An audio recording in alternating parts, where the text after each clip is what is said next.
नमस्कार, आप देख रहे हैं आर न्यूज नेटवर्क। आपको बता दें, गाजियाबाद के डासना तालाब को लेकर अब मामला राष्ट्रीय हरित अधिकरण यानी एनजीटी तक पहुंच गया है।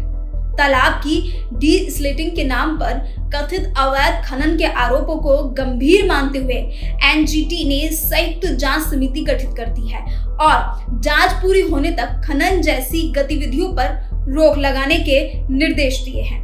यह मामला डासना स्थित सिद्धपीठ देवी मंदिर के सामने बने सार्वजनिक तालाब का है। वार्ड 15 के सभासद वसीम रजवा ने एनजीटी में याचिका दाखिल कर आरोप लगाया कि तालाब की सफाई यानी डी स्लिटिंग के नाम पर जरूरत से कहीं अधिक गहराई तक खुदाई की गई और कथित रूप से अवैध खनन किया गया। एनजीटी के इन आरोपों को देखते हुए केंद्रीय प्रदूषण नियंत्रण बोर्ड, उत्तर प्रदेश प्रदूषण नियंत्रण बोर्ड, खनन विभाग और जिलाधिकारी गाजियाबाद की संयुक्त जांच समिति गठित कर दी गई। जिलाधिकारी को इस समिति का नोडल अधिकारी बनाया गया है और 2 महीने में रिपोर्ट देने के निर्देश दिए गए हैं। अभी जो आदेश हुए हैं वो 10 तारीख में हियरिंग हुई थी और आदेश होने के बाद में इसकी कॉपी हमारे पास कल पहुंची है। ये हम सभी को आज जो है कॉपी दे रहे हैं और अभी कोई भी काम वैसे वहां नहीं चल रहा।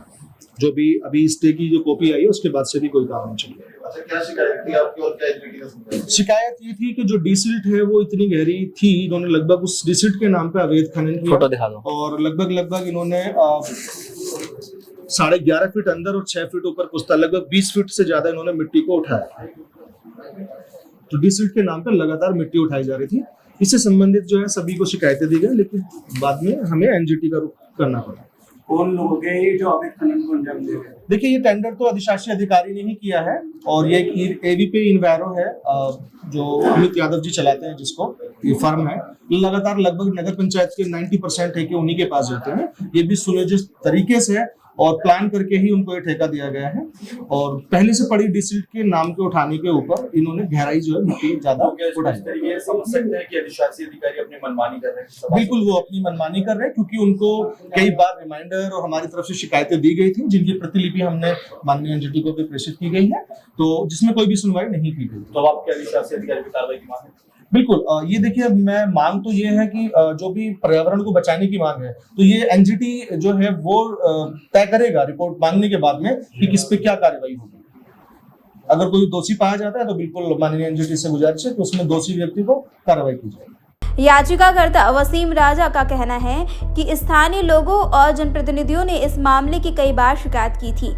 प्रथम सुनवाई 2022 से लेकर के और 10 जुलाई 2026 तक माननीय एनजीटी को इन्होंने गुमराह करने का प्रयास किया है, गुमराह करने का पुरजोर प्रयास किया है, जिसके आधार पर हमें ये कहने में बिल्कुल कोई दिक्कत नहीं है कि माननीय एनजीटी को इन्होंने अनदेखा किया। इनके लिए कोई एसओपी मायने नहीं रखती, जो कि स्टैंडर्ड ऑपरेटिंग प्रोसीजर होता है, जिसमें संबंधित भूगर्भ विभाग वैज्ञानिक होते हैं और संबंधित नगर पंचायत के उच्च अधिकारी होते हैं, आलाधिकारी होते हैं।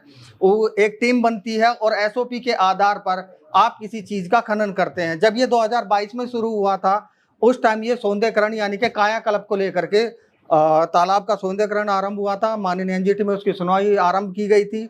लेकिन अब जो ये मामला बना है, ये अवैध खनन को लेकर के बना है। जब 21 मई 2026 को इन्होंने अपने हल्फनामे में या लिखित रूप में ये स्वीकार कर लिया था कि सिल्ट निकाली जा चुकी है और अब वसीम राजा ने, जो सभासद हैं, इन्होंने 2 जुलाई 2026 को अपने जो जीपीएस मैप कैमरे के फोटो हैं उनके माध्यम से कराया कि जब 21/5/2026 को इन्होंने स्वीकार कर लिया है तो अब किस आधार पर ये सिल्ट निकाली जा रही थी। तो इस पूरे प्रकरण में सिर्फ एक ही बात निकल के आती है कि इन्होंने मिलीभगत की है और कहीं ना कहीं माननीय एनजीटी को गुमराह किया है, पर्यावरण को नुकसान पहुंचाने का प्रयास किया है, जल प्रवाह को एक तरीके से उसमें भी कहीं ना कहीं आपत्ति या दिक्कतें लाने की इन्होंने कोशिश की है। तो हमारा यही प्रयत्न है।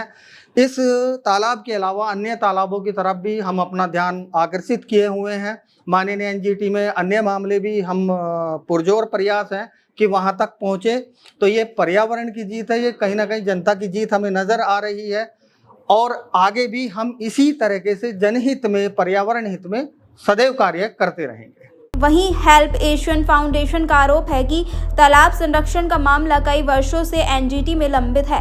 इसके बावजूद कथित अनियमितताएं जारी रही। संस्था का दावा है कि पहले भी पर्यावरण जुर्माना लगाया जा चुका है, लेकिन जमीन पर अपेक्षित कार्रवाई नहीं हुई है। अब सभी पक्षों को जांच समिति की रिपोर्ट का इंतजार है। एनजीटी के आदेश के बाद अब पूरे मामले पर प्रशासन और संबंधित विभागों की जिम्मेदारी बढ़ गई है। जांच समिति मौके का निरीक्षण करेगी, दस्तावेजों की जांच करेगी और यह पता लगाएगी कि डी स्लिटिंग के नाम पर नियमों का पालन हुआ या कहीं किसी स्तर पर अनियमितताएं हुई। इसके बाद अपनी रिपोर्ट अधिकरण को सौंपी जाएगी। अब सबसे बड़ा सवाल यही है कि जांच समिति की रिपोर्ट में क्या सामने आता है।